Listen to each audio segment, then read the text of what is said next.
Salut la résistance.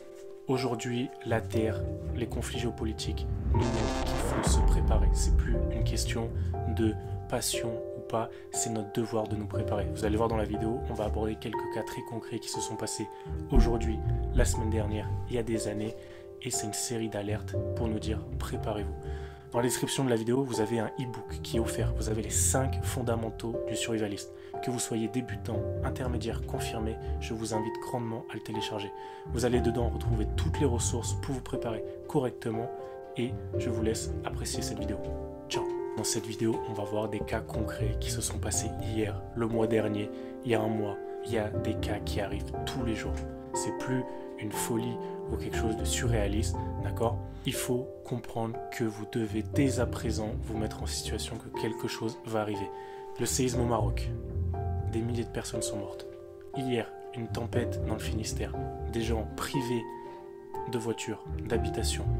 La semaine dernière, des inondations à la Seine-sur-Mer, des gens privés d'électricité, encore une fois.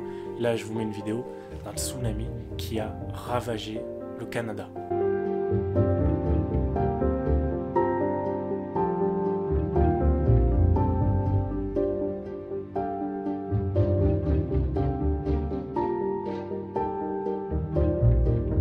« 500 000 personnes qui ne pouvaient plus s'alimenter, plus s'approvisionner. » Qu'est-ce que dit l'État dans cette vidéo?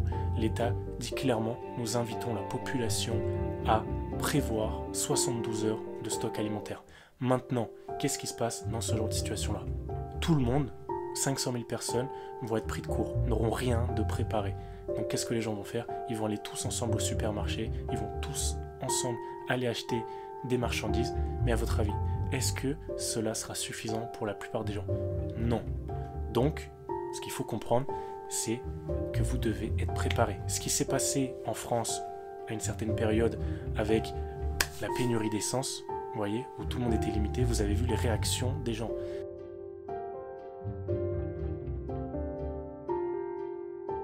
C'était des gens qui frappaient des personnes âgées, des gens qui se battaient pour avoir de l'essence, et là, ça mène à la catastrophe. Maintenant, je vais vous montrer cette image. C'est ce que l'on appelle un méga tsunami. Ils peuvent mesurer jusqu'à 900 mètres de haut. Maintenant, imaginez que cette montagne se déplace. Elle se déplacera à plusieurs centaines de km/h, ce qui est comparable à la vitesse d'un avion de ligne. Vous avez vu, on parle d'un tsunami qui peut atteindre les 500 mètres. D'accord? 500 mètres de hauteur, c'est la taille d'une montagne.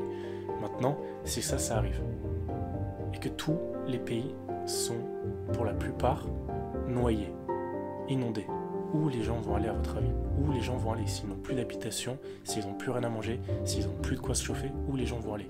Les gens vont aller là où il y a des terres qui sont plus accueillantes. Qu'est-ce que ça veut dire?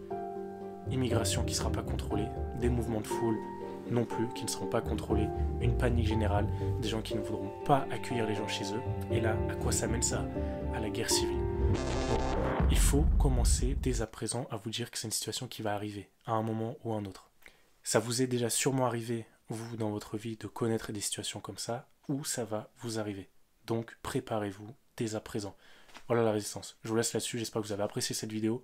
N'hésitez pas à vous abonner, à liker.